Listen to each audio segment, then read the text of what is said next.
Hello बच्चों, let's read this question. So this question say uniform circular disc of mass 1.5 kg and radius 0.5 meter is initially at rest on a horizontal frictionless surface. Okay, three forces of equal magnitude 0.5 Newton are applied simultaneously along the three sides of an equilateral triangle XYZ with its vertices on the perimeter of the disc. See figure.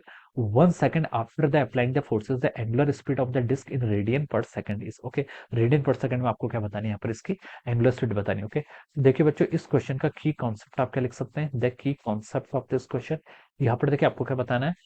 Angular speed of the disc बतानी है. Angular speed of the disc आपको यहाँ पर find out करके बतानी थी. Okay, तो इस क्वेश्चन का की कॉन्सेप्ट आप टॉर्क लिख लीजिए. क्या लिख लीजिए? टॉर्क. टॉर्क क्यों लिख रहे हैं?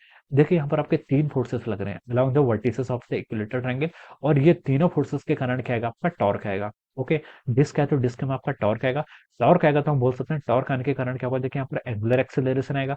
एंगुलर एक्सेलरेशन आएगा तो हम बोल सकते हैं यहाँ पर आपकी एंगुलर स्पीड क्या होगी? चेंज होगी. और वही चेंज इन एंगुलर स्पीड आपको फाइंड आउट करनी है आफ्टर 1 सेकंड. ओके, तो इस क्वेश्चन का की कॉन्सेप्ट आपने क्या लिख लिया? टॉर्क. और टॉर्क को हम लिख सकते हैं, देखिए जो आपका नेट एक्सटर्नल टॉर्क होता है ये किसके इक्वल होता है? ये आपका आई टाइम्स अल्फा के इक्वल हो जाता है. Okay, this will be our net external torque. Okay, और इस सिस्टम में हमें टॉर्क किसके अबाउट फाइंड आउट करेंगे? About centre of mass. Centre of mass के अबाउट फाइंड आउट करेंगे. ओके, तो देखिए बच्चों, अब हम इस क्वेश्चन को एक्सप्लेन करते हैं. ये आपका फिगर है, this is a figure. Okay, ये आपकी एक यूनिफॉर्म सर्कुलर डिस्क है. This is the uniform circular disc. Okay, ये आपका एक ट्रायंगल है. Okay, this is one triangle.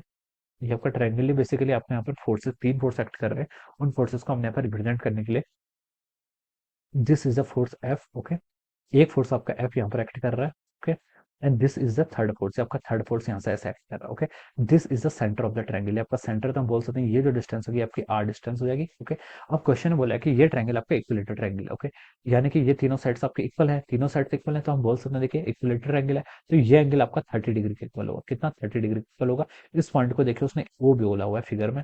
ये आपका एक्स है पोजिशन, ये आपकी वाई है और ये आपकी जेड है. Okay, X Y Z triangle है और ओ क्या उसका सेंटर है. ओके, तो देखिए बच्चों, अब हमें टॉर्क फाइंड आउट करना है. टॉर्क क्या होता है? देखिए टॉर्क होता है आपको R vector cross F vector. क्या होता है? R vector cross F vector. Okay, इस पॉइंट ओ के अबाउट हमें इस फोर्स के कारण हमें टॉर्क कैलकुलेट करना है.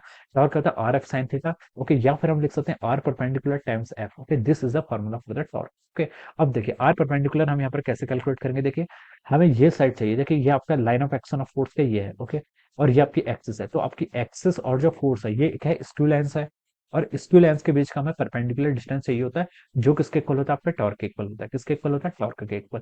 तो ये डिस्टेंस है कि आपकी आर है तो हम बोल सकते हैं ये जो परपेंडिकुलर डिस्टेंस हो जाएगी ये आपकी आर साइन थीटा के इक्वल हो जाएगी. कितनी? आर साइन थीटा के इक्वल हो जाएगी. तो हम लिख सकते हैं आर साइन थीटा कितना हो जाएगा? आपका आर बाई टू. तो जो आपकी परपेंडिकुलर डिस्टेंस है वो आपकी आर बाई टू होगी. सिमिलरली अगर हम इस फोर्स के कारण देखिए फाइंड आउट करें तो ये डिस्टेंस आपकी आर बाई टू जाएगी. सिमिलरली इस फोर्स के कारण आपका आर बाई टू जाएगी. तो यहाँ पर आपके तीन टॉर्क लग रहे हैं, तीन फोर्स लग रहे हैं. तीन फोर्स के कारण, तीनों के कारण टॉर्क लग रहा है. और तीनों के टॉर्क की डायरेक्शन देखिए किस डायरेक्शन में आ रही है? R vector cross F vector करेंगे तो ये आपका जो टॉर्क आ रहा है वो आपका देखिए एंटी क्लॉकवाइज डायरेक्शन में आ रहा है. किस डायरेक्शन में आ रहा है? एंटी क्लॉकवाइज, इस डायरेक्शन में आ रहा है. Okay, so this will be the direction of the angular acceleration. तो हम लिख सकते हैं आर क्रॉस एफ किसके कारण? तीन फोर्स आ रहे हैं तो आपने इसको 3 से मल्टीप्लाई कर दिया. It is equal to I times I alpha. Okay, I किसका? डिस्क का, यूनिफॉर्म डिस्क का, यूनिफॉर्म सर्कुलर डिस्क का. और यूनिफॉर्म सर्कुलर डिस्क का हम यहाँ पर आई निकालेंगे. ये कितना हो जाएगा? देखिए M R square by two के इक्वल हो जाएगा. About centre of mass. Centre of mass के अबाउट निकालेंगे तो M R square by two into alpha. Alpha के यहाँ पर आपका एंगुलर एक्सीलरेशन. ओके, तो देखिए ये कितना हो जाएगा आपका 3 into R perpendicular. R perpendicular देखिए आपका आर बाई टू के इक्वल है इंटू आपका फोर्स हो जाएगा. फोर्स आपका एफ ही लिख लीजिए अभी के लिए. ये आपका हो जाएगा M R square by two into alpha के इक्वल हो जाएगा. ओके, आर से आप यहाँ पर एक आर कैंसिल कर लीजिए. यहाँ से आपका टू से आपका टू कैंसिल कर लीजिए. तो यहाँ से देखिए आपकी अल्फा की वैल्यू कितनी आएगी? अल्फा की वैल्यू यहाँ से आएगी आपकी 3f divided by M R. Okay, this will be our angular acceleration. ये क्या हो गया? आपका एंगुलर एक्सेलरेशन हो जाएगा. ओके, अब देखिए इसका मैग्नीट्यूड फाइंड आउट कर लेते हैं. 3 इंटू एफ. एफ कितना आपका? फोर्स आपका 0.5 न्यूटन का एक्ट कर रहा है divided by mass into radius. Mass आपका 1.5 है इंटू उसकी रेडियस कितनी है आपकी? रेडियस भी आपकी 0.5 है. ओके, तो आपसे यहाँ से ये कैंसिल हो गया और ये आपका 30/15 हो जाएगा यानी कि 2 रेडियन. ओके, अल्फा है तो 2 रेडियन पर second square. This will be our angular acceleration. Okay, ये क्या आ गया आपका यहाँ पर से? एंगुलर एक्सेलरेशन आ गया. ओके, अब देखिए एंगुलर एक्सेलरेशन हमने फाइंड आउट कर लिया तीनों के कारण.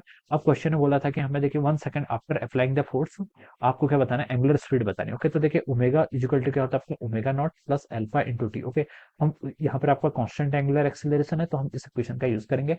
तो देखिए आपको ओमेगा की वैल्यू फाइंड आउट करनी है. ओमेगा नॉट कितना आपका? इनिशियली देखिए ये क्या बोला गया है इसमें? 1 सेकंड आफ्टर अप्लाई जब इनिशियली आपका रेस्ट पे थी तो आपका 0 हो जाएगा, प्लस अल्फा कितना है आपका 2 इंटू टाइम 1 सेकंड के बाद पता करना है, तो ये हो जाएगा आपका देखिए 2 रेडियन पर second. Okay, so this will be our final angular speed, ये क्या हो जाएगी आपकी फाइनल एंगुलर स्पीड हो जाएगी, and this will be the answer of this question. ये हो जाएगा आपका इस क्वेश्चन का आपका आंसर हो जाएगा। Okay, so I hope you all understood this concept. All the best and thank you so